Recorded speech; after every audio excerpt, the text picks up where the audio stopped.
नमस्कार, आप देख रहे हैं द बिहार टॉप और आपके साथ मैं हूं विकास कुमार।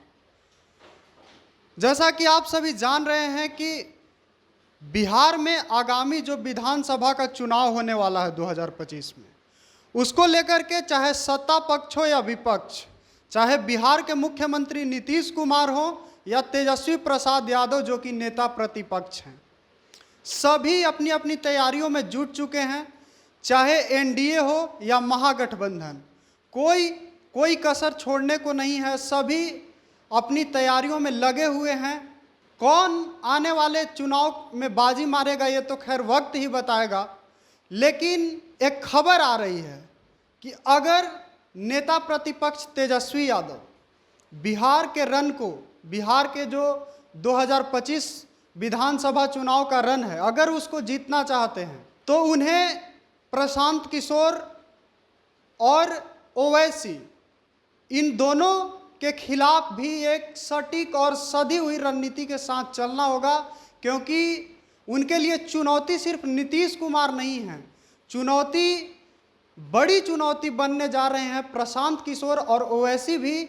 कैसे ये तीनों नेता, चाहे वो बिहार के मुख्यमंत्री नीतीश कुमार हो या पीके हो यानी प्रशांत किशोर या ओवैसी हो, कैसे गले की फांस बनने जा रहे हैं तेजस्वी प्रसाद यादव को मुख्यमंत्री बनने में। आइए हम अपने स्पेशल रिपोर्ट में दिखाते हैं कि कैसे अगर तेजस्वी ने इन तीनों के खिलाफ सधी हुई रणनीति नहीं बनाई तो एक बार फिर से तेजस्वी यादव को मुख्यमंत्री बनने का सपना ही रह जाएगा। आइए हम अपने स्पेशल रिपोर्ट के माध्यम से आपको बिना देरी किए हुए समझाते हैं कि क्या है पूरा माजरा। आपको बता दें कि तेजस्वी यादव बिहार का अगला सीएम बनने का सपना देख रहे हैं। वे बार बार जनता से अगले विधानसभा चुनाव में इसके लिए मदद भी मांगते रहे हैं। राजनीति में अपने पिता लालू प्रसाद यादव की बदौलत यहाँ तक पहुँचे तेजस्वी यादव यह भूल जाते हैं कि उनको तगड़ा झटका देने की तैयारी में उनके कई विरोधी उनसे भी अधिक सक्रिय हो गए हैं। आरजेडी नेता और बिहार के पूर्व डिप्टी सीएम 2025 में होने वाले विधानसभा चुनाव में बड़ी कामयाबी का सपना देख रहे हैं। वे अगली बार सीएम बनने के प्रति आश्वस्त भी हैं। हालांकि यह उतना आसान नहीं जितना वे सोचते हैं। सब कुछ जनता पर निर्भर है। जनता का कितना साथ उन्हें मिलेगा, उनकी कामयाबी उसी पर निर्भर करेगी। उन्हें 2020 के विधानसभा चुनाव में बड़ी कामयाबी मिली थी, लेकिन सीएम बनने लायक विधायकों की संख्या से कुछ ही कदम दूर रह गए थे तेजस्वी। तब से ही उनके मन में सीएम बनने की इच्छा पनपती रही है। हालांकि बिहार में नीतीश को पटाकर महागठबंधन ने 10 अगस्त 2022 को सरकार बना ली थी। नीतीश कुमार ने 8वीं बार सीएम पद की शपथ ली। आरजेडी को भी सत्ता में भागीदारी का मौका मिल गया। तेजस्वी यादव 2015 के बाद दूसरी बार डिप्टी सीएम बने। सत्ता का स्वाद तेजस्वी ने चख लिया है, इसीलिए अब उनकी नज़र सीधे सीएम की कुर्सी पर है। हाल ही में संपन्न हुए लोकसभा चुनाव के दौरान वे इंडिया ब्लॉक के प्रत्याशियों के लिए वोट के लिए जितनी अपील करते रहे, उससे अधिक उनका जोर अगले विधानसभा चुनाव में खुद को सीएम बनाने का आग्रह उनका होता था।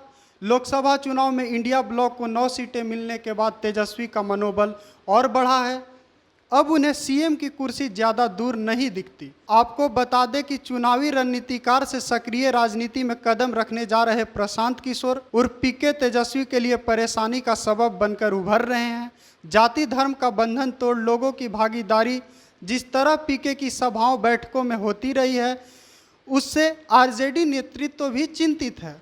6 जुलाई 2024 को आरजेडी के बिहार प्रदेश अध्यक्ष जगदानंद सिंह ने बाकायदा पदाधिकारियों को पत्र लिखकर इस बारे में आगाह भी किया है। प्रशांत किशोर ने 2 अक्टूबर को पटना के ऐतिहासिक गांधी मैदान में अपनी जन स्वराज पार्टी को विधिवत लॉन्च करने की घोषणा भी कर डाली है। साल भर से वे बिहार के गांव-गांव घूमते रहे।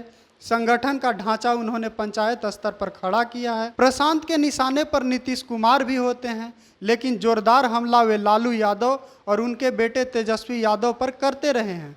जाहिर है कि उनके साथ जुड़े लोगों में लालू के प्रति नफरत का बीजारोपण अब होने लगा है। एआईएमआईएम के नेता असदुद्दीन ओवैसी भी आरजेडी से मुस्लिम वोटरों को अलग करने में लगे हैं।